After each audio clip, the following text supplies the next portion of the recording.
Welcome to Breakfast All Day. That's Christy Lemire. I am Matt Atchity. Hi. There is a movie out called Honey Boy, which is written by and starring Shia LaBeouf. Yeah. It's a very personal story. Also stars Noah Jupe and Lucas Hedges. Yes. Thank you, Alonzo, off screen. Various versions of Shia LaBeouf. Yes. Christy, will you give us a little bit more about what the movie is about? So this is Shia LaBeouf kind of going through an extended therapy session with a camera and us getting to watch. And it is based on his own childhood before he was known for the taking chances with the various roles he has as an adult and his various performance art pieces, which have grown increasingly bizarre and daring. He was a child star. I mean, he was best known for this show on Disney Channel called Even Stevens. Right. And he was, talented and gifted beyond his years. But as is so often the case with child stars, he had a dad who was pushy and lived vicariously through him and really like pushy, not just in terms of his son's talent, but in terms of just like everything in his life. And so because he was a former performer himself, he was like a clown. A rodeo clown. Yes. And so Shia LaBeouf wrote the script in which he plays his own father and recreates a lot of really harrowing scenes of alcoholism and physical and verbal abuse. And you see the various kinds of life that this kid has to live, where he's on set all day and is being catered to and is treated like a little adult. And then he has to go back to this shitty motel where he lives with his dad, and his dad is drilling lines with him, but also like getting drunk by the pool. Right. But like, it's not just drilling lines. It's this part's like they're really working on the craft, and there's arguments about the artistic interpretation as to what part's funnier and what part isn't funnier. Right. And yeah, I was really impressed with this movie. First of all, I think it's the best work that as an actor LaBeouf's ever done. Peanut Butter Falcon is also up there for me as well. Okay. Yeah. I think he's amazing in this. He's having a good year. This is a really, and it's a pretty powerful script. This is a really interesting, look, it's easy to look at somebody like Shia LaBeouf and be like, you've been a star all the time and you get a bunch of money and blah, blah, blah. Like, how tough can it be? Like, yeah, you know what? It can be tough. It's all, first of all, it's all relative. And second of all, this is a kid that was a person who was raised by, at least one parent that was an alcoholic, among other things, who was, at times sober and at times not sober. And that's tough. That's tough to grow up with. And we see that, as an older actor, in his, probably 30s, it's Lucas Hedges, who, has been committed to another facility for rehab. And as part of his work, he's working with Laura San Giacomo as his San Giacomo? Yeah, she's doing his she's his therapist and gets him to write, and he ends up writing this script, which they then reference later in the movie, like, I'm going to make this movie. I found this to be really fascinating to watch, really compelling, very touching in a lot of places.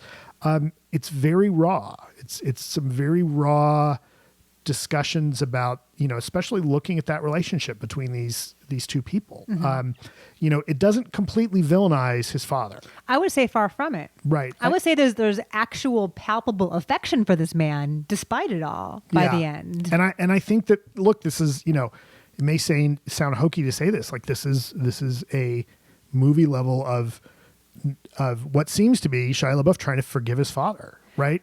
Yeah. For a lot of things and find an understanding, right? One of the really compelling, like, to me, probably the two most perceptive parts of the script, the most moving parts is there's a line, and both of them come from his father. And one of them is, there's that moment where he says, you have no idea what it's like to have to work for your son, right? Like, to be paid by your son. And that's presented in a way that is somewhat harrowing. And then there's a moment where he's in a meeting, in an AA meeting, talking about, he was raised by someone who was raised by someone who was alcoholic, because they had these feelings and these pains that they didn't know how to deal with, and they didn't know how to do anything else to handle it but drink. And there's kind of a tragedy there. And, for LaBeouf as a person to be able to acknowledge that, not just in his father as a person, but then to put that in a script and display that and then play it. Like, I find that really beautiful. Right. I find that really amazing. Well, I just appreciate the openness of it and the vulnerability of it. And it might seem from looking from the outside that it's navel gazing, but it's not. I feel like this, again, like, we have had this in our lives as well, right, alcoholic parents, but I think he's maybe trying to work through it for himself, but also for others. Right. To let the people know, like, this is my experience and perhaps you can relate to it. Right. And working through it helps him get to the other side of it. And in the closing credits, this is not a spoiler, but you see pictures of actual Shia LaBeouf as a kid with his actual dad. Right. And there is a tenderness to the tone and in the selection of those photos that makes me feel like, in the end, this was good.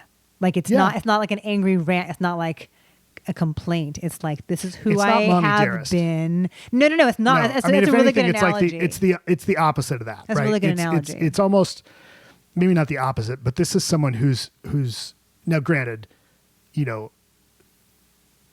Crawford arguably never acknowledged the damage she did, right? But LaBeouf is clearly willing to take his father seriously as a person. Yeah. No, it's all the acting is very, very powerful. Noah Jupe, who we were just talking about, who plays Christian Bale's son in Ford versus Ferrari, is the younger version of Shia LaBeouf here. And he's just great. Like, his instincts are so pure, and he's such a natural, like Shia LaBeouf was at that age as well. And you realize, looking at the photos of his dad, like, Shia LaBeouf has gone to such pains to really recreate the look of his father back then. The hair is the same, the glasses, the clothes, and he's just so good. And growing up is hard enough. Growing up in the public eye is really hard. Growing up in the public eye with an alcoholic parent is terrible. Right. Growing up in the public eye with an alcoholic parent and they're divorced. Yeah. I mean, it's right. There's that great scene where the mom's on the phone. We never see the mom in person. Natasha Lyonne is the voice of the mom. We never see her, but the kid is having to, like, act out what his mom is saying on the phone, because they won't talk to each other. And so it's like, tell your father this, tell your mother this. And he's having to act out his mom. Right. And you see the acting skills come into play, because he becomes a whole different person in that scene. Well, and the other interesting thing too is that this is presented as Otis, the character, is what, 14, 15 years old? Not maybe even 13. Yeah. Right. Like, right at that age where you're really starting to understand that there's more to the world than just what you knew as a kid. Right. And yes, growing up on set adds a lot, accelerates that. Sure. But so there's grown-ups all day. There's conversations he has, he's able to have these conversations like, look, if I didn't pay you, you wouldn't be around. Right. And you wouldn't necessarily expect that naturally out of a 6-year-old, but it feels natural in this, right? It feels earned. Right. He's smoking and he's drinking as a kid. Anyway, he's doing all kinds of grown-up things as a kid. It's really powerful and lovely, ultimately quite lovely. So I liked it a lot. I'm saying 8. What did I give it? You also said 8. 8. All right. Our number's an 8. Is it 90? Disney Plus is streaming Even Stevens. There you go. So if you have Disney Plus for The Mandalorian, you can also watch young Shia LaBeouf and Even Stevens. It's at 93% on the tomato meter, honey boy. Thank you for joining us. Won't you follow us on various social networks, including Facebook and Twitter and Instagram? You can find us at BeFast All Day, and actually not just you should also join our Patreon, because we are talking about lots and lots and lots and lots of TV shows, including Watchmen and His Dark Materials on HBO.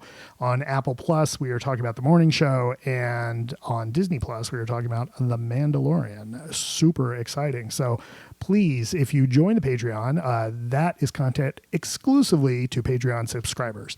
Thank you for joining us today. We appreciate it. We'll be back next week with more movies. Thank you. We didn't mention that Alma Har'el directed this. Oh, Alma yes. Har'el. Alma Har'el. Hooray. Amazing. Thanks. Bye.